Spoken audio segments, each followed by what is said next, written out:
अस्सलामुअलैकुम। Horror stories के एक न्यू एपिसोड के साथ मैं हूं Mazhar Malik. Thank you so much and love you so much.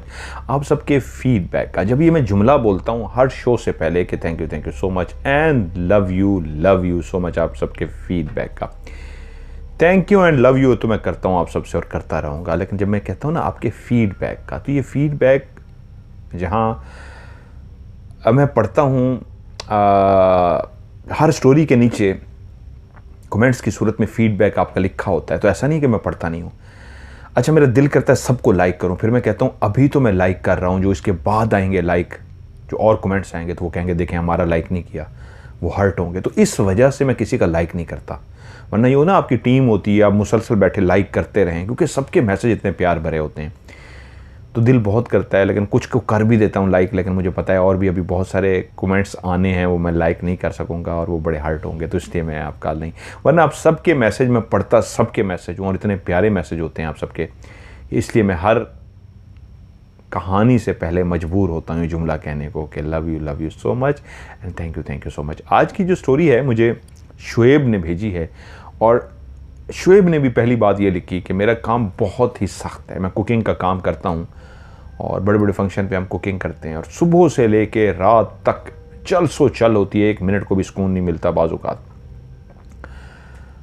और मैं जब घर पहुंचता हूं तो शदीद थक चुका होता हूं, ऐसा थक जाता हूं, कुछ लोगों को लेटते ही नींद आ जाती है। और मेरी अल्लाह ने तबीयत ऐसी बना दी है कि इतने थके होने के बावजूद भी जब मैं बिस्तर पर लेटता हूं तो नींद नहीं आ रही होती। तो फिर जो आपकी स्टोरी है ये ऐसा लोरी का काम करती है कि मेरे कानों में हेडफोन लगे होते हैं, मैं हेडफोन लगाता हूँ और जैसे ही कहानी थोड़ी सी सुनता हूँ तो मुझे नींद आ जाती है। यहाँ तक कि मेरी बेगम सुबह फजर की नमाज के लिए जब उठती हैं तो मेरे कानों से वो जो ब्लूटूथ हेडफोन होते हैं वो उतारती हैं, और मेरी बैटरी उस वक्त चलती चलती मैक्सिमम 1% 2% रह जाती है, या मोबाइल की बैटरी कभी कभी तो बंद हो जाता है मोबाइल, और वो मुझे कहती है कि फिर आप मज़हर भाई की कहानी सुनते सुनते सो गए थे, मोबाइल बंद हो गया आपका। वो कहते हैं मज़हर भाई आपकी कहानी मुझे बहुत सुकून देती है, और मेरे लिए ऐसे है जैसे माँ की लोरी, और ऐसी है कि मैं इसके बगैर अब सो नहीं सकता। जब तक कहानी ना सुनूं मुझे नींद नहीं आती। देखिए, ये एक ऐसा फीडबैक है जो बहुत सारे लोग मुझे देते हैं, तो ये कैसे हो सकता है इस फीडबैक के बाद मैं ना बोलूं love you so much and thank you so much. काफ़ी लोगों ने ऐसा फीडबैक दिया कि हम खुदकुशी की तरफ जा रहे थे, की कोशिश की, हॉस्पिटल में पहुंच गए, लेकिन जब से ऑफ कैमरा स्टोरी सुननी शुरू की तो उसके बाद लग ही गए। तो कितने लोगों को ये ऑफ कैमरा स्टोरी खुशी देती है, तो यकीन मानिए फिर मुझे बहुत ज़्यादा खुशी होती है। मैं बाकी लोग मुझे मुसलसल कह रहे हैं राज प्रोग्राम शुरू कीजिए, राज प्रोग्राम शुरू कीजिए, हमें स्टोरी नहीं सुननी, राज प्रोग्राम सुनिए। राज प्रोग्राम को सुनने देखने वाले बहुत ज़्यादा लोग थे, उनकी ख्वाहिश है, मैं आगे शुरू करूँगा, करने वाला हूँ। लेकिन राज प्रोग्राम जैसे और बहुत सारे प्रोग्राम में जो लोग कर रहे हैं, लेकिन जो स्टोरी जैसा प्रोग्राम है बहुत कम लोग कर रहे हैं। राज प्रोग्राम से इंटरटेनमेंट आप लोगों को मिलती थी, इन्फोटेनमेंट आपको मिलती थी, एक जेन्युइन लोकेशन के पे जाके मैं करता हूँ आपको देखने को मिलता है। लेकिन स्टोरी एक ऐसी लोरी, एक ऐसी आवाज़ होती है कानों में बकौल आपके कि टेंशनें, मुसीबतें, परेशानी, बीमारी सब उन लम्हों के दौरान जब हम कहानी सुन रहे होते हैं ख़त्म हो जाती है।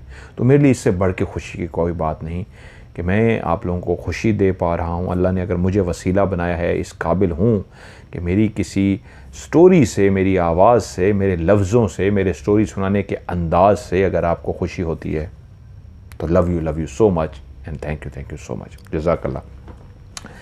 शुएब ने जो कहानी अपनी मुझे भेजी है वो कहते हैं कि मेरे दादा, मेरे वाले साहब की भी कई कहानियाँ हैं जो मैं इंशाल्लाह आपको सेंड करूँगा, जी ज़रूर आप शुएब मुझे सेंड कीजिएगा। और लेकिन ये जो कहानी अभी मैं सुनाने जा रहा हूँ, कई इतने खौफनाक इनके साथ जो वाक़यात हैं। पहला वाक़या जो है ये, उसका नाम है इस्लामाबाद रावल डैम के साथ एक जगह है जिसका नाम है चट्ठा पुली, और वो कहते हैं इसको चट्ठा बख्तावर भी कहते हैं। उन्होंने रेल कहा है तो मैं रेल बता रहा हूँ। वहीं पे उसके करीब कई हॉस्टल हैं, उनमें से एक हॉस्टल है रावल डैम के साथ जिसकी ये स्टोरी मैं सुनाने जा रहा हूँ, क्योंकि वहाँ पे कई हॉस्टल हैं, इसलिए मैं कोशिश करूँगा कि वो ट्रेस ना हो हॉस्टल जहाँ की ये स्टोरी है। तो वहाँ बने हुए जो हॉस्टल हैं जहाँ पे स्टूडेंट आके रहते हैं, तो 3 मंजिला, 4 मंजिला, 5 मंजिला, इस तरह 6 मंजिला, काफ़ी इस तरह के उन्होंने बनाए हुए हैं जहाँ पे स्टूडेंट रहते हैं। वो कहते हैं वो मैं जॉब के लिए जब पहुँचा तो उस हॉस्टल के सबसे ऊपर, चौथी, पांचवी या छठी, कोई भी एक मंजिल हो सकती है, वो जो मंजिल थी उसके ऊपर मेस बना हुआ था। जितने भी स्टूडेंट थे, 3-4 मंजिलें जो थीं या 5 जो जितनी भी थीं, वो सारे स्टूडेंट ऊपर मेस में खाना खाने के लिए जाते थे। हॉस्टल में आप लोगों को पता होगा, हर बंदा हॉस्टल से गुजरा होता है कि वहाँ पे आपको 3 टाइम खाना मिलता है, नाश्ता, दिन का खाना, रात का खाना। जब आप हॉस्टल में जाते हैं तो आप लिखवा देते हैं कि आपको 1 टाइम का, 2 टाइम का या 3 टाइम का पैकेज चाहिए। पर मंथ आप पैसे कटवा लेते हैं, आप खाएं ना खाएं आपके पैसे कटते हैं। तो मुख्तलिफ स्टूडेंट की मुख्तलिफ टाइमिंग होती है, इसलिए 3 टाइम वहाँ पर खाना होता है। तो जो शुएब थे, इनका रियल नाम है, इनका वहाँ पर ड्यूटी थी उस खाने को पकाना, कुकिंग करना। वहाँ पे जाते ही कहते हैं जिनसे मेरी मुलाकात हुई, बड़ा पहला प्यारा ताल्लुक़ बना हुआ। एक शाजी सब उनको कहते थे, शाजी के साथ मेरा बड़ा प्यारा ताल्लुक़ बन गया। और ऊपर जो हमारा मेस था, सीढ़ियाँ चढ़ते हुए जैसे ही आप ऊपर पहुँचते थे तो सामने बिल्कुल एक बड़ा सा गेट आता था। ये गेट था उस हॉल का जो मेस का हॉल था। आप सीढ़ियों से जैसे ऊपर चढ़े हैं, सामने वो गेट है मेस का, और लेफ्ट साइड से एक रास्ता जा रहा है, जिसको टेरेस तो नहीं कहना चाहिए, छत का एक हिस्सा है। मेस के गेट को आप खोल के जैसे अंदर दाखिल होते हैं तो अंदर बहुत ज्यादा मेज और कुर्सियां जिस पे बैठ के आप खाना खाते हैं, मेज और कुर्सियां जिस तरह लगी होती हैं, टेबलें लगी होती हैं, और वो काफ़ी बड़ा हॉल टाइम कमरा है। वहीं टेबलें लगी हुई हैं, स्टूडेंट वहाँ बैठ के खाने के लिए आ जाते और वहाँ पे खाना डाल के उनको टेबलों पे सर्व किया जाता और वो खाना खाते। उस बड़े हॉल नुमा कमरे के बिल्कुल आगे एक और कमरा बना हुआ है, और उस कमरे से भी आगे जाकर किचन है जहाँ पे ये सारा खाना तैयार किया जाता था। मेरी जब ड्यूटी शुरू हुई तो मैंने वहाँ पे खाना बनाना शुरू कर दिया, और पहली रात थी। अब मैंने वहीं पे रहना था क्योंकि उनका घर आगे, वो मेरे कमरे ने बताया है मरी में कहीं उनका घर है। मरी के करीब एक जगह भी उन्होंने बताई है, मैंने लिखी हुई है, वो मैं आगे बता दूंगा, बल्कि मैं अभी आपको बता देता हूँ। हाँ जी, ये है कोटली सत्तियाँ, मरी के पास एक गाँव है। तो कहते हैं जी मैंने हफ्ते के हफ्ते घर जाना होता था और बाकी जो 6 दिन थे वो मैंने वहीं रहना होता था। ये मेरा तय हो गया। और पहली रात जब मैं वहाँ पे लेटने के लिए, जो मेस के नीचे वाले रूम बने हुए थे जहाँ पे वार्डन भी रहता था, उसी वार्डन के साथ रूम में ही मैंने सोना था। जब मैं वार्डन के साथ सोने के लिए रूम के अंदर गया तो पता लगा वार्डन साहब ने रात होते ही अपनी एक कॉल मिला लेते थे, और उसके बाद वो ऐसा गपशप करते थे, ऐसी लंबी बातें करते थे जिससे मुझे अंदाज़ा होता था कि ये इश्क व मोहब्बत की कोई दास्तां है, और वो कब तक चलती थी मैं सो जाता था। लेकिन उससे ये होता था, मेरी नींद बहुत ख़राब हो रही थी क्योंकि मुझे सुबह 6 बजे उठना होता था, 5 बजे उठना होता था, 4 बजे उठना होता था कुकिंग के लिए। तो मुझे 11-12 बजे तक हर सूरत में सोना होता था ताकि मैं सुबह उठ सकूं। वो रात को इतनी लंबी लंबी बातें करते थे, वार्डन कह के लगाते थे कि मुझे नींद नहीं आती थी। एक हफ्ता तो जैसे कैसे मैंने वहाँ पे गुजार लिया, लेकिन मुझे लगा 2-3 दिन वहाँ पे, 2-3 रातें तो मैंने निकाल ली, लेकिन मेरे लिए मुश्किल हो गया वहाँ पे सोना। तो मैंने कहा यार मैं ऊपर ही सो जाऊँगा। जो मेस के आगे कमरा बना हुआ था वहाँ पे मैट्रेस बिछा के मैं सो जाऊँगा, क्योंकि उस कमरे के अंदर LCD भी लगी हुई थी कि टीवी भी आप देख सकते हैं। शाजी को जब पता लगा कि मैंने प्रोग्राम बनाया है कि मैं ऊपर सोने के लिए जा रहा हूं, तो मुझे शाजी ने कहा कि यार शुएब मैं तुम्हें मशवरा दूं ऊपर ना सोना। मैंने कहा क्यों शाजी, क्या हुआ है? उन्होंने कहा यार वो जगह जो ऊपर बनी हुई है ना, काफ़ी भारी है, वज़नी है। तो मेरे ख्याल में तुम समझदार बंदे हो, वज़नी जगह हो और जहाँ पे भारी हो, जिन्नात का इस तरह का मामला हो, तो वहाँ पे नहीं सोना चाहिए। बेहतर यही है तुम नीचे वार्डन के साथ ही सो, ऊपर ना जाओ। मैंने कहा शाह जी किस तौर की बात कर रहे हैं, वज़नी है, जिन्नात है। तो ठीक है जिन्नात हैं, मैं मानता हूँ, अल्लाह की मखलूक है, ये बात नहीं है कि मैं नहीं मानता, उनको मानता हूँ, अल्लाह की मखलूक है। लेकिन ये नहीं है कि इंसान उससे डर जाए, और आज के दौर में इंसान के ऊपर नहीं सोना। हमारे पास अल्लाह का कलाम है, और हम अल्लाह का कलाम पढ़ेंगे तो यार जिन्नात से क्या डरना, क्या कह देंगे, क्या कर लेंगे। वो अल्लाह की मखलूक है, अपना काम करते हैं, हम अपना काम करते हैं, हमारा उससे क्या लेना देना। शाह जी टेंशन ना ले, मैं सो जाऊँगा। शुएब कहते हैं कि वाकई मैं डरता नहीं था, इतना भी बुज़दिल नहीं था, बहादुर था, और जिन्नात का सुन के मुझे डर नहीं लगा था जहन में कि अगर होंगे तो यार देखा जाएगा, इसमें अब मैं टेंशन क्या लूँ। मैं ऊपर पहुँच गया उसी कमरे में। अब उस कमरे में सोने से पहले मैं, शाह जी, कभी और दोस्त भी ऊपर आ जाते, हम चाय शाय पीते, और चाय शाय के जो बर्तन होते, कप होते, वहीं मेज़ों पे रख देते कि सुबह उठ के इनको धो देंगे। वो लोग चले जाते तो मैं कमरे में चला जाता, जो मेस के आगे कमरा था। उस कमरे में नीचे मेरा मैट्रेस लगा होता था, और मैं टीवी लगा लेता और मैं टीवी देखना शुरू कर देता। नक्शा मैंने आपको समझा दिया जिस तरह उन्होंने मुझे बताया कि सीढ़ियाँ चढ़ के ऊपर आएँ तो बड़ा सा दरवाज़ा जो मेस का दरवाज़ा था, और इस दरवाज़े से दाखिल हो के अगर इस दरवाज़े को बंद कर लें तो इस मेस के अंदर, मेस के आगे बने हुए अगले कमरे के अंदर और किचन के अंदर दाखिल होने के लिए यही एक रास्ता था जो मेन दरवाज़ा था, और कोई दरवाजे नहीं रखे गए थे। तो अगर आपने किचन में जाना है, या किचन से पहले वाले कमरे में जाना है, या उससे भी पहले मेस में जाना है, तो इसी बड़े गेट से ही गुजरना होता था। एक खिड़कियां थीं उसकी, और एक खिड़की जिस कमरे में बैठ के मैं टीवी देखता था, उसी जहाँ पे टीवी लगी हुई थी उसके नीचे एक खिड़की थी, और खिड़की से बाहर क्लियर नज़र आता था क्योंकि बाहर लाइट लगी हुई थी, छत थी वो वाला हिस्सा, और कोई भी वहाँ पे आता जाता या खड़ा होता मुझे नज़र आ जाता क्योंकि बाहर उसी जगह पे लाइट थी। चाय शाय पी के सारे चले जाते और मैं अपने मैट्रेस पे लेट जाता, कुछ देर टीवी देखता रहता, और टीवी देखते देखते जैसे ही मुझे नींद आती मैं सो जाता। एक हफ्ता तो कुछ भी नहीं हुआ, सब कुछ नॉर्मल था, और मेरे जहन में था मैं शाह जी मुझे डरा रहे थे कि यार ये है वो है फलां है। एक हफ्ता हो गया कुछ भी नहीं है, तो मेरे दिमाग में जो भी थोड़ा बहुत खौफ था, थोड़ा बहुत डर था, जो कुछ भी था वो सब का सब निकल गया और मैं रिलैक्स हो गया। इस बात को एक हफ्ता हो गया था कि एक रात में 11 साढ़े 11 बजे का टाइम था, चाय शाय पी के सारे चले गए थे।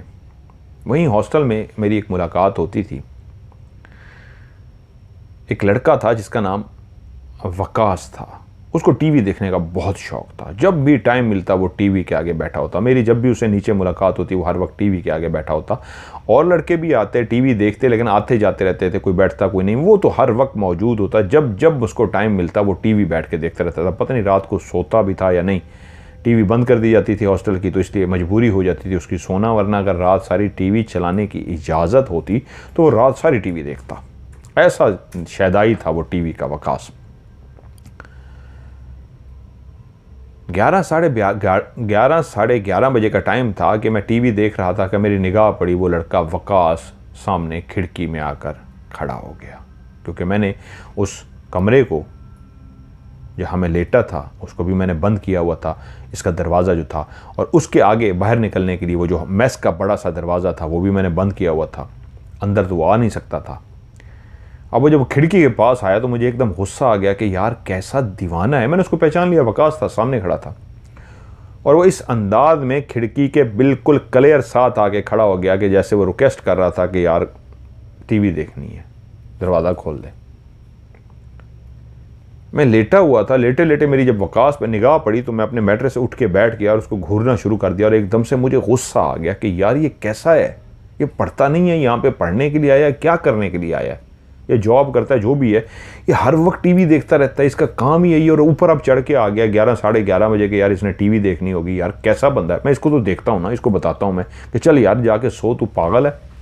कहता मैं एकदम उठाऊँ, मैंने दरवाज़ा खोला है, वो वहीं खड़ा हुआ था। मैंने दरवाज़ा खोला कि देखा चला गया है कि खड़ा हुआ है, वो वहीं सामने खड़ा हुआ था। उसके बाद मैं तेज़ी से गुस्से में आया हूँ, तेज़ी से चलता हुआ मैं आया हूँ, मैंने आके हॉल का दरवाज़ा खोला है, और जैसे ही हॉल का दरवाज़ा खोला है तो हॉल के बिल्कुल सामने सीढ़ियाँ थीं, और राइट साइड को मैं मुड़ गया। जिस तरह मैंने पहले बताया कि आप सीढ़ियों से ऊपर चढ़ते हैं तो लेफ़्ट साइड पे छत की तरफ रास्ता जाता है और सामने मेस का गेट था। तो कहता है मैंने गेट से बाहर निकला हूँ और मैं राइट को चला गया उसको देखने के लिए जहाँ पे खड़ा था कि यार इससे तो बात करूँ, पागल है, रात को तू सो नहीं रहा, ऊपर आ गया। यार मैं उधर गया हूँ तो देखा वहाँ पे कोई भी नहीं है। मैंने इधर उधर देखा, वकास को देखा, इधर उधर कहीं पे भी नहीं है। मैं कही यार ये कहाँ चला गया। मैं वापस आया, हर जगह पे उसको देख लिया, वो नहीं था। इतनी तेज़ी से वो नीचे नहीं जा सकता। तो उसका रीज़न ये है कि जिस तरह की वो कहते हैं, मैंने आपको नक्शा बताया है, अगर उसने जाना होता तो उन्हीं सीढ़ियों से गुजर के उसने जाना था जहाँ पे मैंने गेट खोला था। गेट खोलते ही सामने सीढ़ियाँ थीं। अगर वो उतरता, सीढ़ियाँ उतरता जाता, मुझे नज़र आ जाता, लेकिन मैं उससे पहले पहुँच गया था, मुझसे पहले नहीं सीढ़ियों तक पहुँचा था क्योंकि वो वहीं खड़ा हुआ था। मैंने कहा यार ये कहाँ चला गया, ये मुझे डरा रहा है, मेरे साथ शरारत कर रहा है, ये क्या कर रहा है। मुझे इतना अंदाज़ा हो गया ये कोई गेम कर रहा है, मेरे साथ शरारत कर रहा है। सीढ़ी खिड़की के पास आके खड़ा हुआ है और उसके बाद ये निकल गया है। खैर सुबह हो गई, मैं सो गया। उसके बाद सुबह हो गई और वकास से मेरी मुलाकात हुई। उसका जो रूममेट था उसके साथ कमरे में रहता था, वो भी साथ था, वो खाने वगैरह के लिए आया। तो मैंने उसे कहा यार वकास एक बात तो बता, तू रात क्या कर रहा था उधर खिड़की के पास। कहता है क्या मतलब। मैंने कहा रात तू खिड़की के पास आया था और मैं तुझे बात करने के लिए उठा था और तू साथ ही भाग गया, मुझे डराने आया था या क्या। मैं तुझसे यही पूछना चाह रहा था कि रात को खैर है 11:30 बजे तू बाहर उधर आके खड़ा हुआ है। मुझे कहता है भाई तेरा दिमाग ठीक है, मैं आया हूँ। मैंने कहा हाँ तू आया, और कौन आया। कह रहा है कल मुझे बुखार था शदीद और रात को मैं 7 बजे ही सो गया था, इससे पूछ मेरे रूममेट से। और मैंने रूममेट की तरफ देखा तो उसने कहा हाँ ये सही कह रहा है, रात इसको कल बहुत तेज़ बुखार था, आज ये अल्हम्दुलिल्लाह ठीक है, इसको तो बहुत तेज़ बुखार था और 7 बजे मेडिसिन खा के सो गया था। और मैं कमरे में पढ़ता रहा हूँ, सोया नहीं हूँ, बड़ा लेट सोया था। कितने बजे का वाक़या। मैंने कहा 11 साढ़े 11 बजे का। कहता और नहीं 2-3 बजे तो मैं सोया हूँ, ये सोया रहा है, इसको तेज़ बुखार था। मैंने कहा नहीं तुम लोग मजाक कर रहे हो। उन्होंने एक किस्म के वो कह दिया, गारंटी दे दी, हल्फ दे दिया कि नहीं यार ये मजाक नहीं कर रहे। मैंने कहा अच्छा। खैर वो चले गए और यही वाक़या मैंने शाहजी के साथ डिस्कस किया कि शाहजी रात इस तरह हुआ है। तो कहते हैं यार मैंने तो तुझे पहले दिन मना कर दिया था कि तू अकेला ना सो, कमरा बड़ा भारी है, लेकिन तुझे शौक़ था सोने का, तू सो गया, देख ले अभी मैं तुझे कहूँगा नीचे शिफ्ट हो जा। और उसने, मैंने कहा शाहजी मसला ये है कि मैंने डरना नहीं है यार, ये अगर वकास आ गया तो इसमें ऐसी क्या बात है कि कोई चक्कर नहीं है, मैं गुजार लूँगा, अल्लाह मालिक। शाहजी डर की क्या बात है। खैर उसके बाद ये हुआ कि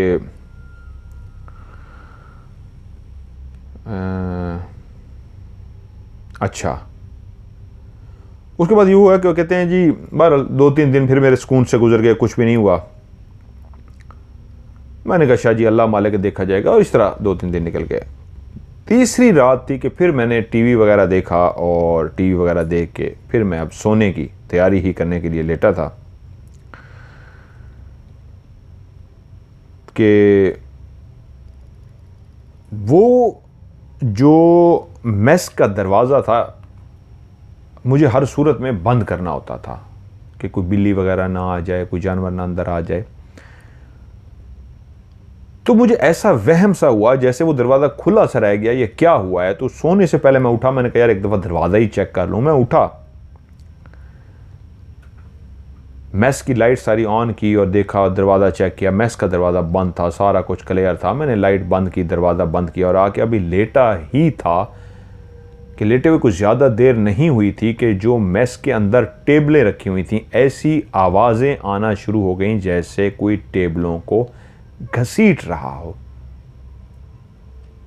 पहले एक टेबल की ऐसे आवाज़ सी आई जैसे चरचराहट की आवाज़ आती है,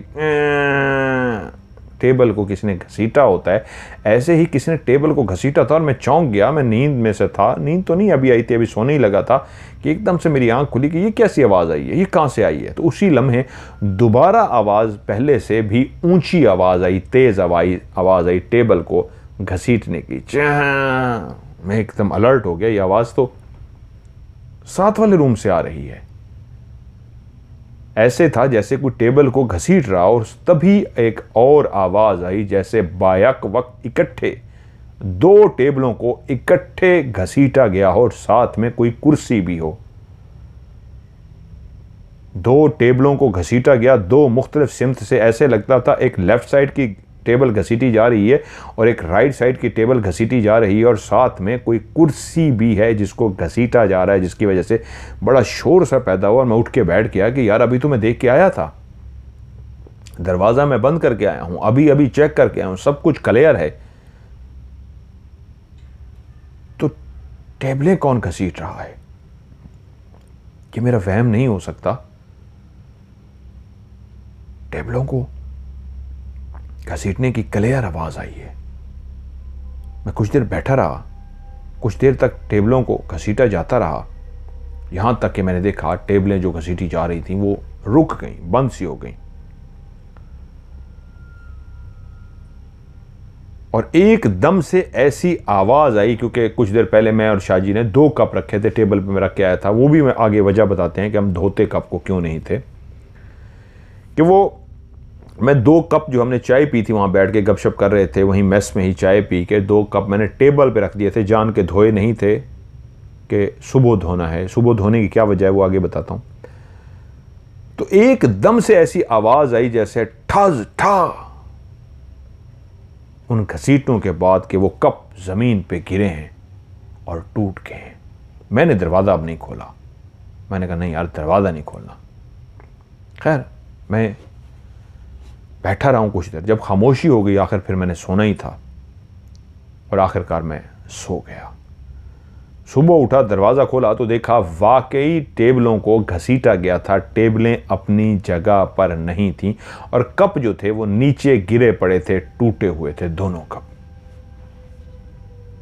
अब की वहम की तो गुंजाइश नहीं थी। शाहजी की बात पहले भी मुझे यकीन आ चुका था वकास वाले वाक़ये के बाद, लेकिन आज ये टूटे हुए कप को देख के लगा कि वो मखलूक जो भी है बाकायदा तौर पे रात ये हरकत करती रही। तो मेरे दिल में आया तो यार क्या हो गया, अल्लाह की मखलूक है, मुझे थोड़ा कुछ नुकसान पहुंचाया, मुझे डरना नहीं है, मैं फिर भी ऊपर सोऊंगा।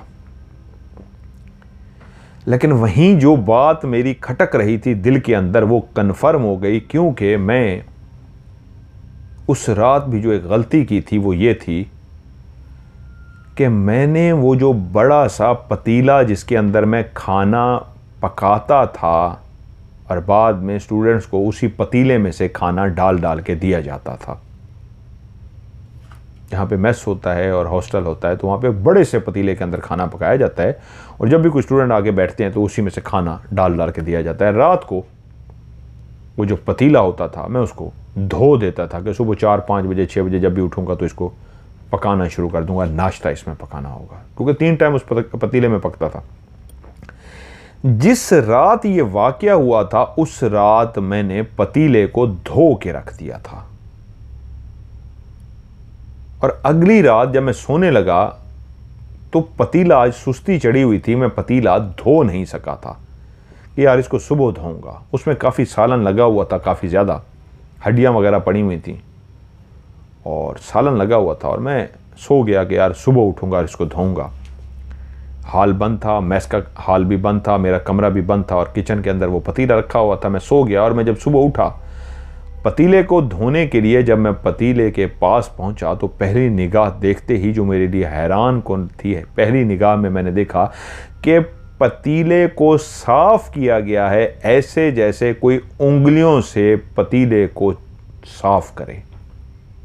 बचपन में ना हमारे घरों में कस्टर्ड बनता होता था तो बड़ा शौक होता था उंगली से कस्टर्ड को खाना। वो जिस बर्तन में कस्टर्ड बनता होता था, वो अब तो बहुत सारे लोगों को ये याद होगा, जिस बर्तन में वो कस्टर्ड बनता था ना उस बर्तन में, क्योंकि वो गर्म होता था उसको रख दिया जाता था ठंडे होने के लिए, तो वो जो गरम गरम बर्तन जिसमें वो कस्टर्ड लगा होता था उसको उंगली से साफ करके खाने का बड़ा मज़ा आता था। मैंने तो ये खाया हुआ है इस तरह बचपन में ही, आप लोगों ने भी खाया होगा। मैं तो अभी भी वाइफ से जब कहता हूँ फरमाइश वो बनाती हैं तो एंड में मैं उसको ज़रूर इस तरह ट्राई करता हूँ बचपन को याद करने के लिए। तो जिस तरह उंगली से उसको साफ करते हैं और खाते हैं तो उसी तरह पतीले को बाकायदा तौर पे इस तरह साफ किया गया था कि किसी ने उंगली से खुरच खुरच के खाया है। जितना शोरबा, बोटियां, हड्डियां और बचा कुचा उसके अंदर था वो बाकायदा साफ किया गया था। चमक तो नहीं रहा था लेकिन लगता था कि इसके अंदर जितना भी बचा कुचा खाना था वो खाया गया है उंगली की मदद से। मैं चौंका कि रात तो ऐसा नहीं था, ये बहुत ज़्यादा साफ कैसे हो गया। खैर मैंने काम करना था, जल्दी से काम में लग गया, लेकिन वो दिमाग में बात रही। अगली रात उसी दिन गुजर गया, जब रात आई तो मैंने कहा इसको रख देता हूँ, इसको सुबह धोऊंगा। एक वहम जो कल रात को दिल में आया था वो तसल्ली कर लूँ ऐसा है या मेरा वहम है। मैंने उसको रख दिया और जब मैं सुबह उठाऊं अच्छी तरीके अब देख के रखा था, क्योंकि तसल्ली करनी थी। रात को कितना उसके अंदर सालन बचा हुआ है ये मैंने गौर से देखा था। उसको रखते हुए अच्छी तरीके तसल्ली कर ली थी। अच्छा यहाँ पे ये हड्डी पड़ी है, यहाँ पे ये है, यहाँ पे ये है, यहाँ पे ये, ठीक है। सारा मैंने याद कर लिया कि क्या आया सुबह ऐसा ही होता है या इसमें तब्दीली होती है। पतीले को मैंने रख दिया। मैंने जाके दरवाजे अच्छी तरीके चेक किए, कोई अंदर तो नहीं आता, सब कमरे लॉक, और किचन तक तो कोई गुजर ही नहीं सकता था। उसकी रीज़न ये थी, किचन तक जाने के लिए पहले कोई हॉल से दाखिल होता जिसका गेट बंद था, फिर मेरे कमरे में दाखिल होता जिसका गेट बंद था, फिर जाके आगे वो किचन में दाखिल हो सकता। लेकिन उस सुबह जब मैं उठा हूँ, जाते ही मैंने पतीले को देखा तो मेरा वो जो एक वहम सा था 100% यकीन में बदल गया कि बाकायदा आज भी पतीले को साफ़ किया गया था। हड्डियाँ उसमें से गायब हो गई थी, कोई भी हड्डी बाकी नहीं रही थी। कल रात तो शायद कम साफ़ किया गया था, आज तो ऐसा उसको साफ़ किया गया था कि लगता था कि कोई चीज़ छोड़ी ही नहीं गई। मुझे यकीन हो गया इसका मतलब है बाकायदा तौर पे पतीले में से बचा हुआ सालन खाया जाता है। तो खैर मैंने कलमा पढ़ा और कलमा पढ़ के उसके ऊपर फूंक मारी और उसको अच्छी तरीके धोया और धोने के बाद उसको साफ़ किया, कलमा पढ़ा दोबारा से और उसके अंदर खाना शाना पकाना शुरू कर दिया स्टूडेंट्स के लिए। लेकिन ये बात मुझे समझ लग गई थी कि कोई है जो आंखों को नज़र नहीं आता लेकिन वो पतीले से खाता है। क्योंकि अगली रात फिर मैंने एक तजर्बा किया ये सोच के कि आज मैं पतीला धो के रखता हूँ, देखता हूँ क्या होता है। और जब मैंने अगली रात पतीले को धो के रखा, हेल्पर था मेरे साथ एक लड़का, वो धुलवाता था, उसने पतीला धो दिया, चमक गया और पतीला उल्टा करके रख दिया, धुला हुआ था। तो उस रात फिर से साथ वाले रूम में कुर्सियां बाकायदा जैसे टकराती हैं ज़ोर ज़ोर से कि कोई मेज़ों को आपस में टकराता है, ऐसी आवाज़ें आ रही थीं। और मैं सुन पा रहा था कि यकीनन एक गुस्से का इजहार है कि क्यों तुमने पतीले को धो के रखा है। वो मखलूक शदीद गुस्से का इजहार कर रही थी और मैं समझ गया पतीला धोने से ही इस मखलूक को तकलीफ़ होती है, आइंदा पतीला मैं नहीं धोऊंगा।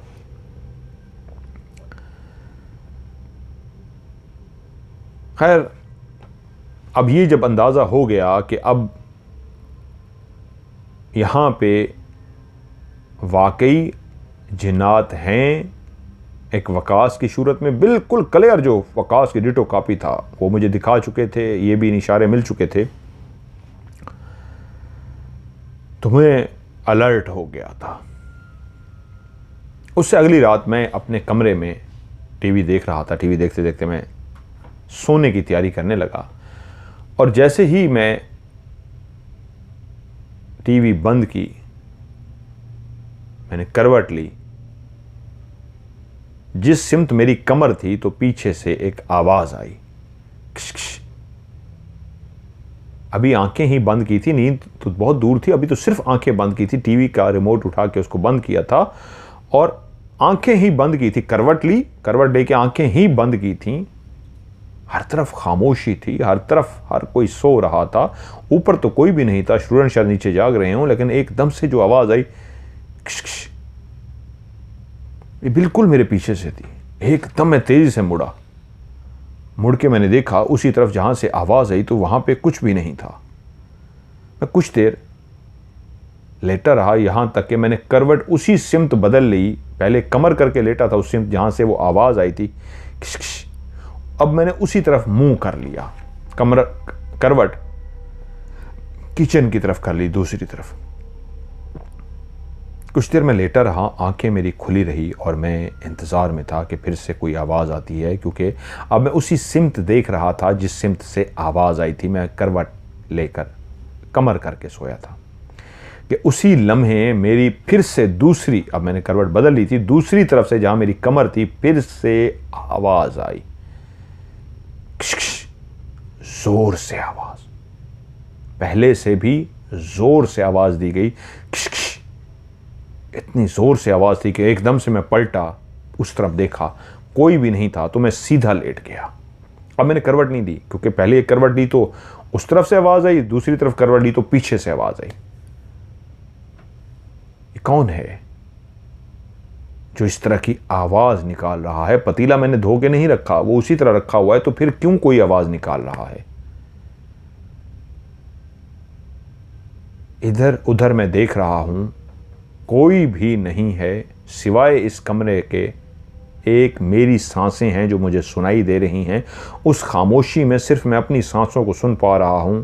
या अभी कुछ देर पहले एक किशकिश की मैंने आवाज़ सुनी थी। इधर उधर मैं देखता रहा कि कौन है कि उसी लम्हे मेरा पाँव जो बिल्कुल सामने थे, पाँव के अंगूठे में बाकायदा इंतहाई गर्म सा एक हाथ आया। बाकायदा उस हाथ ने मेरे अंगूठे को पकड़ा और जैसे ही वो हाथ का लम्स, गर्म तपिश वाला हाथ मेरे अंगूठे पे आया, पाँव के अंगूठे पे उसने उसको जैसे ही पकड़ा, उसी तरफ मेरी निगाह गई।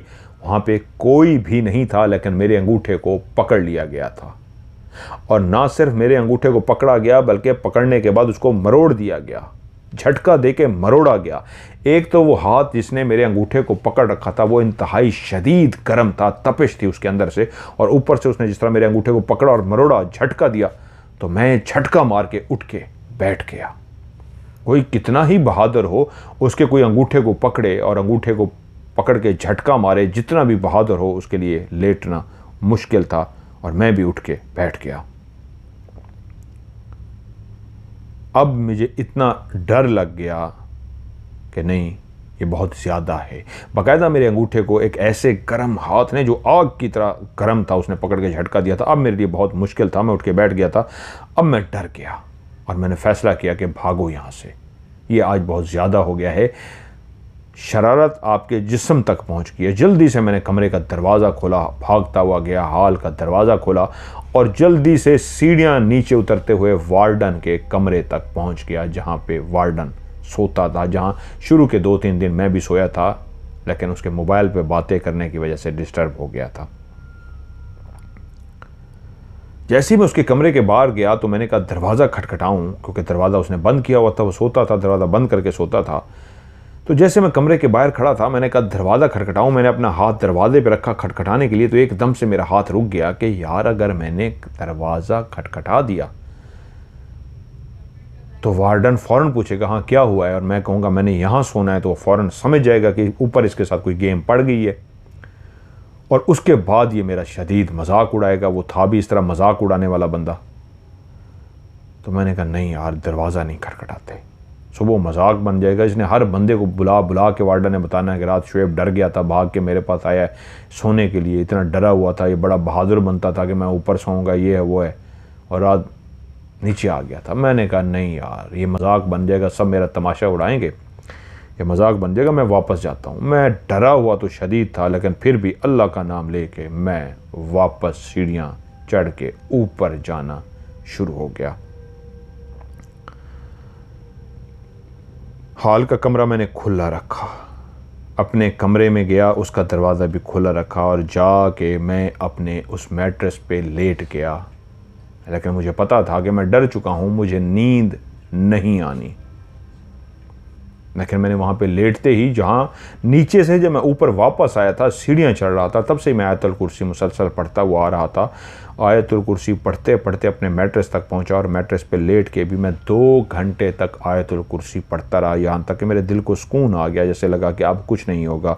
और 2 घंटे बाद कब मेरी आँख लग गई मुझे नहीं पता, कि मैं सो गया। और सुबह जब अलार्म बजा तो मैं उठा और अपना काम कुकिंग का शुरू कर दिया।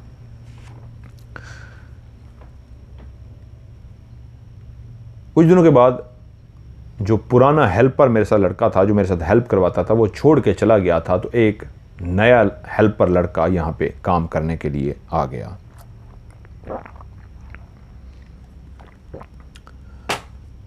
वो मेरे साथ हेल्प करवाता था, क्योंकि मैं अकेला तो नहीं पका सकता था खाना वगैरह, मुझे एक हेल्पर चाहिए होता था, वो भी मेरे साथ काम करवाता।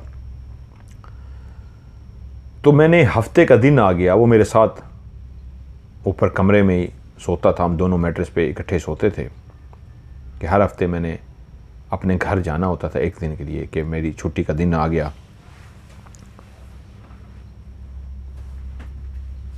कहता है कि मैंने उस लड़के से कहा, यार बात सुन, हम दो सो रहे थे, तू मेरे साथ आ गया था, कोई मसला नहीं हो रहा था, लेकिन मैं तुझे बता दूं यहाँ पे जिन्नात हैं, तूने एक काम करना है, ये जो पतीला है ना इसको धो के नहीं रखना, खाना मैंने बना दिया है, मैं घर निकल रहा हूँ, मैं कल आऊँगा, टाइम पे पहुँच जाऊँगा, आके सुबह सुबह खाना बना दूँगा, तूने एक काम करना है, ये खाना देते रहना है, लेकिन इस खाने का जो बर्तन है, ये पतीला बड़े वाला, इसको साफ़ नहीं करना, इसको रात को ऐसे ही रख देना है, सुबह उठेगा इसमें से चाटा गया होगा, खाया गया होगा, इसको साफ़ किया गया होगा, उसके बाद इसको धोना है, इस पर कलमा पढ़ना है, इसको साफ़ करना है, लेकिन उससे पहले रात को धो के नहीं रखना। तू हंस के कहता है, उस्ताद जी ये की गल्लां करदे पे हो, उस्ताद जी की मैनू डरांदे पे हो, तुसी मैनू डरा रहे हो तो मैं डर जासा। ये नहीं, वो इस तरह की बात कर रहा है कि उस्ताद मुझे बेवकूफ़ बना रहा है, उस्ताद मुझे डरा रहा है, और मुझे कह रहा है उस्ताद जी कोई मसला नहीं, मैं वेख लिया, उस्ताद जी तुसी जाओ। मैं मतलब वो बिल्कुल परेशान नहीं हुआ और बल्कि मुस्कुराना शुरू कर दिया कि जैसे उस्ताद ने उसको, उस हेल्पर लड़के को बेवकूफ़ बनाया हो। तो मैंने कहा ठीक है भाई तेरी मर्ज़ी, मैंने तुझे कह दिया पतीला नहीं धोना। उसने मुझे कहा ठीक है आप जाएँ, मैं सारा देख लूँगा। खैर मैं वहाँ से चला गया, मैंने घर जाना था। उन्हें कहा उस्ताद जी ये कौन सी बात है, इस तरह की कोई बात ना करें, मतलब उसने उस बात को सीरियस नहीं लिया। जब मैं सुबह उसके पास पहुंचा तो मुझे पता लगा कि रात काम पड़ चुका है। वो कहता है उस्ताद जी पतीला मैंने धो के रख दिया था, आपने कहा था पतीला नहीं धोना, मैंने पतीला धो के रख दिया था। मैं टीवी देखता रहा कि टीवी देखते देखते कोई 11 साढ़े 11 बजे मेरी आंख लगनी शुरू हो गई। मैंने टीवी बंद किया, मैं सो गया कि रात के 12 सवा 12 बजे का तकरीबन मेरा अंदाज़ा है टाइम होगा कि मैं सोया हुआ था। बाकायदा कोई चीज़ मेरे सीने और पेट पे आके बैठ गई है। मैं नींद में था, वो चीज़ जैसे ही मेरे सीने और पेट पे आके बैठी है, पहले मुझे लगा शायद मैं कोई ख्वाब देख रहा हूँ कि ये कोई ख्वाब है, लेकिन उसका वज़न इतना ज़्यादा था, इतना भारी उसका वज़न था कि पहले मुझे महसूस हुआ कि उसका वज़न सीने और पेट पे है, फिर मुझे महसूस हुआ उसका वज़न टांगों पे भी आ गया है। ये मैं कैसा ख्वाब देख रहा हूँ। वो कह रहा है ख्वाब देखते देखते मैं ऐसे हिलने की कोशिश कर रहा था, मैं हिल नहीं पा रहा था कि मेरी आंख खुल गई, और जैसे ही मेरी आंख खुली उस्ताद जी मैंने देखा कि मैं जाग गया हूँ। अब मैं ख्वाब में नहीं हूँ, लेकिन अब हकीकत में वो जो मैंने ख्वाब देखा था वो असल में हकीकत थी। कोई वाकई मेरी टांगों पे, मेरे सीने पे, मेरे पेट पे चढ़ के बैठा हुआ था, जिसकी वजह से इतना वज़न था उसका कि मेरी जान निकल रही थी। और उसी लम्हे वो जो चीज़ भी थी जिसको मैं देख नहीं सकता था, उसके हाथ में जो नहीं पता क्या चीज़ थी, इंतहाई गरम चीज़ कोई मेरे गले पे आके लगी और वो दबाव बढ़ता गया है, मेरा गला दबाना उसने बाकायदा शुरू कर दिया है।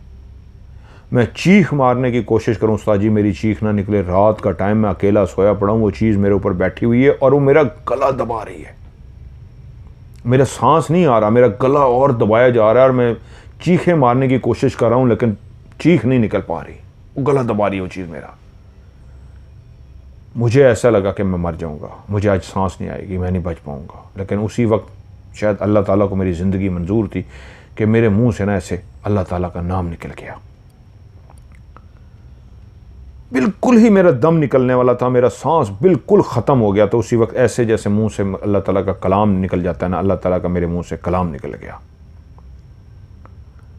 लेकिन जैसे ही मैंने कलाम पढ़ा तो उसके बाद वो जो चीज़ भी मेरे जिस्म के ऊपर बैठी हुई थी वो बाकायदा मेरे जिस्म से बिल्कुल मैं ऐसे हल्का फुल्का हो गया, जैसे मेरे ऊपर कोई बैठा ही नहीं था। लेकिन मेरा सांस जो उसी लम्हे उसके उठने से सांस आया तो मैं जल्दी ऊंचा सांस लेना शुरू कर दिया, क्योंकि उसके ऊपर एक वज़न इतना ज़्यादा मेरे ऊपर था, ऊपर से उसने मेरा गला दबा रखा था और मुझे सांस नहीं आ रही थी। उसके उठने से मुझे सांस तो आ गई कि उसी लम्हे आवाज़ आई साथ वाले मेस से। 2 टेबलों को बाकायदा ज़ोर से जिस तरह किसी ने मारा हो, जैसे कोई टेबल को उठा के दूसरी टेबल पे फेंकता है, बाकायदा ऐसे किसी टेबल को उठा के टेबल पे फेंका गया था और ये इतनी ज़ोरदार आवाज़ थी कि मेरा झटका निकल गया। जो मैं अभी उस खौफ से बाहर नहीं निकला था, उस परेशानी से बाहर नहीं निकला था, सांस बहाल कर रहा था, अब साथ वाले कमरों से मुसलसल टेबल पे टेबल फेंकने की आवाज़ आ रही थी।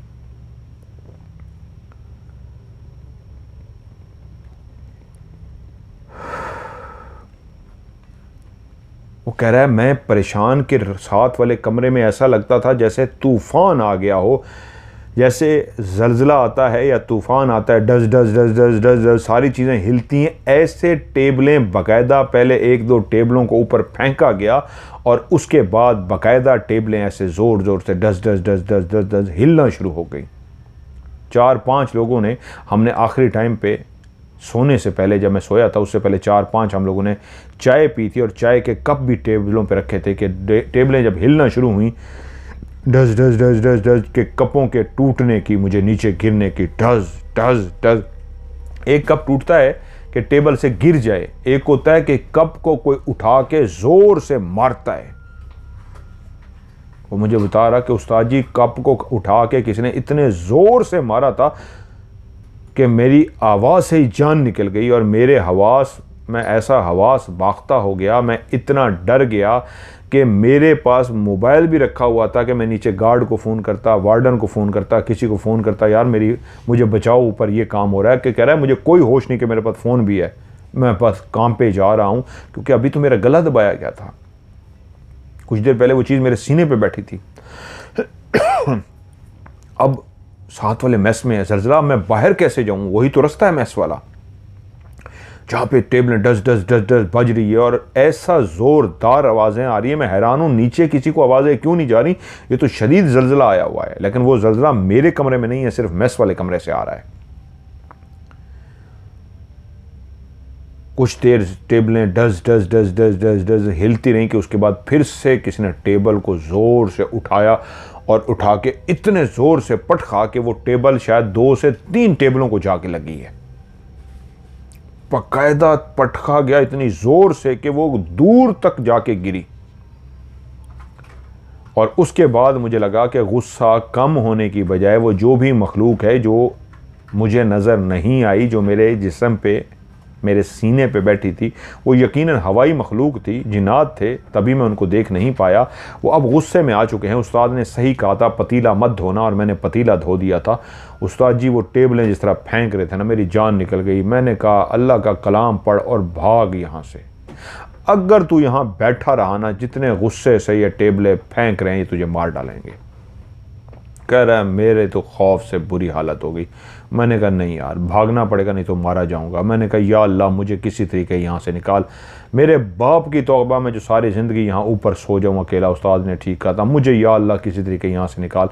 मेरे पसीने निकले, मेरी हार्ट बीट तेज़, मेरा जिस्म कांपे कि यार मैं करूँ क्या। ये मेरे लिए सोचना क्या, मेरे सामने तो हो रहा था कि जिन्नात गुस्से में टेबलें फेंक रहे थे, टेबल पे टेबल फेंक रहे थे, और ऐसे लग रहा था कि आज वो सारी टेबलें तोड़ देंगे।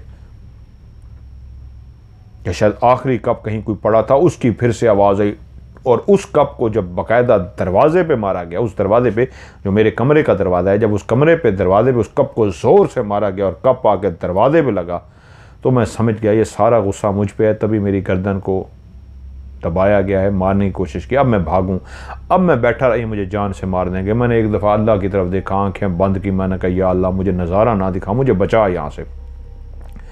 मैंने ऊंचा एक नारा लगाया, अल्लाह अकबर, अल्लाह का ज़ोर से नाम लिया, दरवाज़ा ऐसे जल्दी से खोला और आंखें इस अंदाज में बंद रखी कि मैं मंजर देख ना सकूं। कहीं देख लिया तो मैं बेहोश हो जाऊंगा, यहीं गिर पड़ूंगा।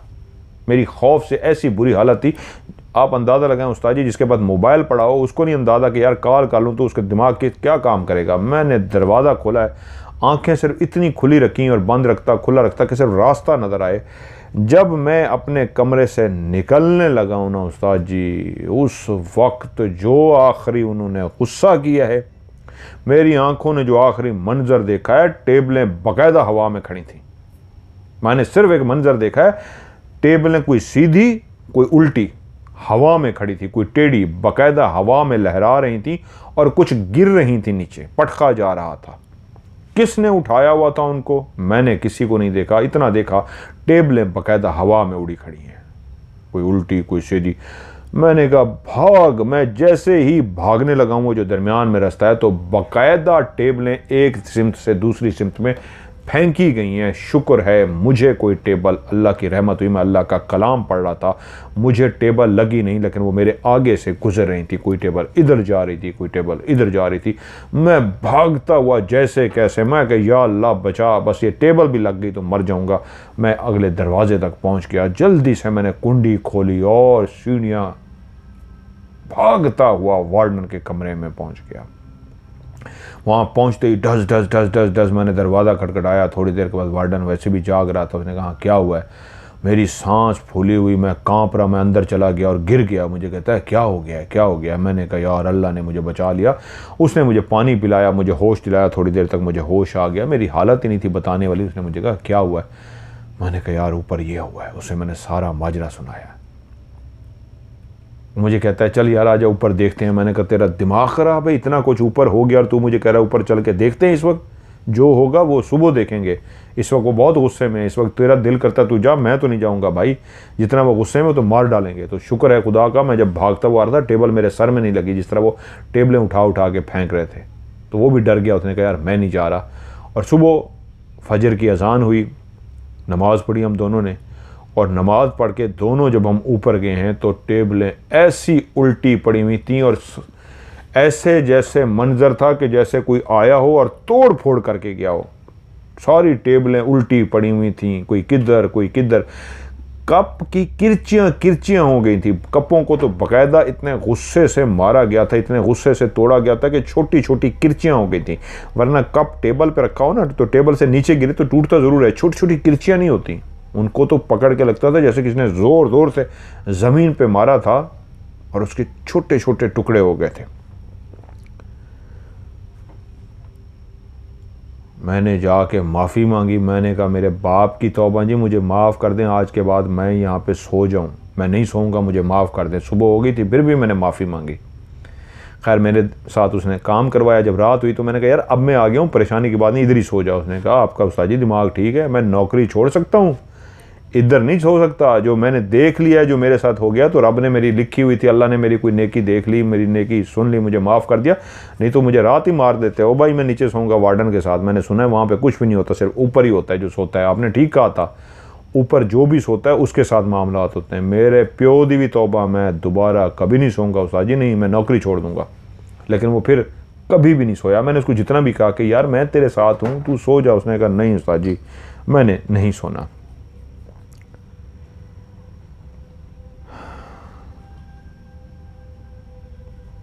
अच्छा, वो अब नीचे जो आना शुरू हो गया और वो कहते हैं मैं वापस आ गया और फिर मैंने अकेला, मैंने कहा यार कोई बात नहीं मैं अकेला सो लूँगा। शोएब कहते हैं कि मैंने ऊपर अकेला सोना शुरू कर दिया।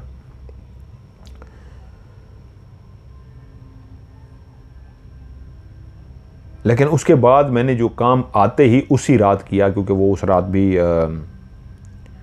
डरा हुआ था बहुत ज़्यादा, और वो चला गया नीचे सोने। मैं जब रात को वहाँ लेटा तो मैंने पतीला उसी तरह रख दिया, और पतीला रख के बाकायदा ऊंची आवाज़ में मुखातिब करके मैंने उनसे कहा कि मैंने पतीला रख दिया है, आप खाना खाना चाहते हैं, इसमें ये रखा हुआ है, खा लें, लेकिन मुझे नुकसान नहीं पहुँचाना। सुबह मैंने धोना है, मैंने इसका काम करना है, सुबह उठ के मैं इसको धो लूँगा, ये पतीला आपके हवाले। पतीला मैंने किचन में रख दिया। मैंने उस तरह अपना टीवी देखा, लेटा, उसके बाद सो गया। सुबह उठा तो बाकायदा पतीले को फिर से साफ़ किया गया था, उसमें से जितनी भी चीज़ें थीं वो उन्होंने खा ली थीं, और मुझे पता लग गया था। और फिर मैंने रूटीन बना ली, कह भी देता था और उनको पता भी लग गया था। पतीला मैं धोता नहीं था, पतीला इसी तरह रख देता था और वो आते थे और वो खा लेते थे और चले जाते थे। वो कहते मैंने 3 साल वहाँ पे नौकरी की है। मैं वाहिद बंदा था जो वहाँ पे बहुत ज़्यादा टिक जाता था। मेरे अलावा वहाँ पे कोई भी नहीं टिक पाया था इतना अरसा। जो नीचे सोते थे वो टिक जाते थे, ऊपर कोई नहीं टिक सकता था। उसके बाद भी हल्का फुल्का होता था, लेकिन उन्होंने मुझे कभी नुकसान नहीं पहुँचाया था, कभी वो नहीं किया था। इसलिए मैं नीचे जाके सो जाता और ऊपर सो जाता और पतीला उनके लिए रख देता था और सुबह उठ के धो देता था। तो वो कहते हैं कि एक रात इसी तरह मैं पतीला धोना भूल गया। पतीला मैंने गलती से, हेल्पर को नया लड़का आया और पतीला क्या हुआ कि गलती से धुल गया। धुल से मुराद एक प्रॉपर धोना होता है, एक अच्छी तरीके साफ़ करना होता है, और उस तरीके अच्छी तरीके साफ़ तो नहीं किया, लेकिन इस तरह हो गया कि जिस तरह आप पानी मिक्स कर देते हैं ना, जिस तरह सालन होता है और सालन उसके अंदर आप पतीले के अंदर आप पानी से थोड़ा सा छिड़काव भी कर दें ना, तो वो सारा पानी मिक्स हो जाता है, वरना अगर पानी ना डालें तो वो साफ़ रहता है। तो वो उस रात ऐसा हो गया कि धुला नहीं, उसमें कम से कम पानी डल गया गंदा सारा, और वो हो गया। वो कहते हैं कि मैंने टीवी देखा और टीवी देख के मैं लेट गया सोने के लिए। मेरे वो जहन में ही नहीं था कि आज जो वो पतीला है वो बिल्कुल इस तरह अनधुला तो है, लेकिन मेरे जहन में था कि धोया नहीं है उसी तरह जिस तरह रोज़ सुबह उठ के धोऊंगा, लेकिन उसमें इस तरह पानी से वो हो गया था कि वो शायद उनके खाने के काबिल नहीं रहा था। कि उस रात अभी सोए हुए चंद घंटे ही हुए थे कि बाकायदा मैंने उसी किचन के अंदर से एक बहुत भारी आवाज़ को, जैसे कोई गुस्से से आवाज़ निकालता है भारी भरकम, ऐसे गुस्से से एक भारी भरकम आवाज़ को सुना और पतीले के गिरने की आवाज़ आई। मेरी आंख तो खुल गई, अंधेरा था कमरे के अंदर। मैंने कहा क्या हुआ है, किस वजह से मेरी आंख खुली है। तो उसी लम्हे फिर से एक आवाज़ आई। वो बड़ा सा पतीला जो अंदर मौजूद था उसको नीचे गिराया गया था, बाकायदा उसको नीचे फेंका गया था। मैंने तवज्जो की तो मुझे लगा कि पतीले को फेंका गया नीचे। मैंने कहा पतीला क्यों फेंका गया है, क्या हुआ है। ये मैं अभी सोच ही रहा था कि फिर से पतीले को उठाया गया और ज़ोर से पटका गया दूसरी दफ़ा। मैंने कहा ये क्या हुआ है, पतीला तो अनधुला है, मैंने धोया तो नहीं है, तो फिर आज किस बात का गुस्सा है। ये क्या हुआ है कि उसी में एक ज़ोरदार धाड़ सुनाई दी है, जैसे कोई गुस्से से ज़ोरदार आवाज़ में धाड़ता है। मैं परेशान हो गया कि यार कि कोई धाड़ क्यों रहा है। तभी मैं अपनी जगह से उठा के मैं इनसे माफ़ी मांगता हूँ, उनको कहता हूँ कि मैंने पतीला तो नहीं धोया, पतीला तो उस तरह है, तो क्या मुझसे गलती सरजद हो गई है। तो मैंने आयतुल कुर्सी पढ़ी और मैंने डरते डरते किचन का दरवाज़ा खोला और देखा अंदर बिल्कुल खामोशी थी। जो अभी धाड़ की आवाज़ सुनाई दी थी, यकीनन वो वहाँ मौजूद था जो धाड़ा था। मैंने इधर उधर देखा, मुझे कुछ समझ ना आई। मैं सीधा पतीले की तरफ गया और जब मैंने उसमें झांका तो अभी तक उसको उल्टा नहीं किया गया था, पतीला सीधा ही था। तब मेरी पतीले के अंदर निगाह पड़ी तो उसके अंदर पानी था। तब मुझे एहसास हुआ कि जिस तरह मैं पतीला रखता था आज पतीला उस तरह नहीं था, उसके अंदर पानी डाल दिया गया था, जिसकी वजह से उनको शदीद गुस्सा आ गया था। शायद आज उस पानी की वजह से पतीला उस तरह खाने वाला नहीं था। एकदम मुझे एहसास हो गया कि ये जो गुस्से की धाड़ थी, पतीले को 2-3 दफ़ा ज़मीन में पटका गया, इसका मतलब है आज उनको खाने के लिए खाना नहीं मिला। तभी मैंने फौरी तौर पे हाथ जोड़े और कहा मैं माफ़ी मांगता हूँ, मुझे पता नहीं था इस बात के, मैंने जान के नहीं किया, मुझे आपका एहसास है, आज ये गलती होगी है, आज मुझे माफ़ कर दें, आइंदा ये गलती नहीं होगी। मैं रोज़ आपका ख्याल करता हूँ, आज भी जान के नहीं किया, आप मुझे माफ़ कर दें। मैं हाथ जोड़ के पूरे चारों कमरे के अंदर चारों तरफ हाथ जोड़ के मैं ऐसे माफ़ी मांगता रहा और घूमता रहा। और मैं जब अच्छी तरीके माफ़ी मांग ली, मेरे दिल को तसल्ली हो गई, तो मुझे लगा जैसे मुझे माफ़ कर दिया गया हो। उसके बाद मैं आहिस्ता से निकला और आके अपने बिस्तर पे लेट गया। फिर भी अलर्ट था कि कोई शरारत ना हो जाए, फिर कोई नुकसान ना पहुंचा दें, फिर कुछ ना कर दें। लेकिन काफ़ी देर खामोशी रही तो मुझे लगा जैसे मेरी माफ़ी को कबूल कर लिया गया हो। तो अगली रात बाकायदा मैंने ये किया कि खाना थोड़ा सा ज़्यादा उसके अंदर छोड़ दिया उनको खुश करने के लिए, क्योंकि मैंने कहा था उनको कि कल मैं आपके लिए खाना ज़रा ज़्यादा छोड़ दूँगा, आज मुझे गलती माफ़ कर दें, कल ज़्यादा छोड़ दूंगा। और ऐसे ही किया।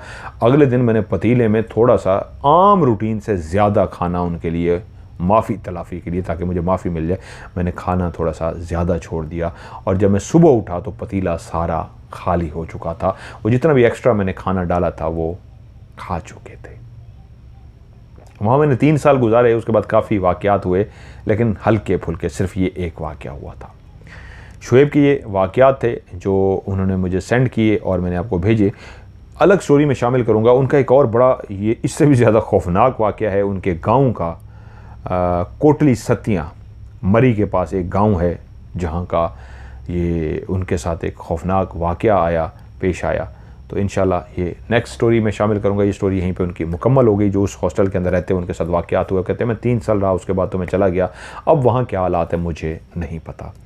तो ये थी उनकी स्टोरी जो मैंने आपको सुनाई, और बाकी उनके वाक़यात मैं बाद में इंशाल्लाह आपको सुनाता हूँ। वो भी बड़े ज़बरदस्त खौफनाक जंगल के वाक़यात हैं, जब जंगल में उनके साथ जिन्नात का वाक़या हुआ।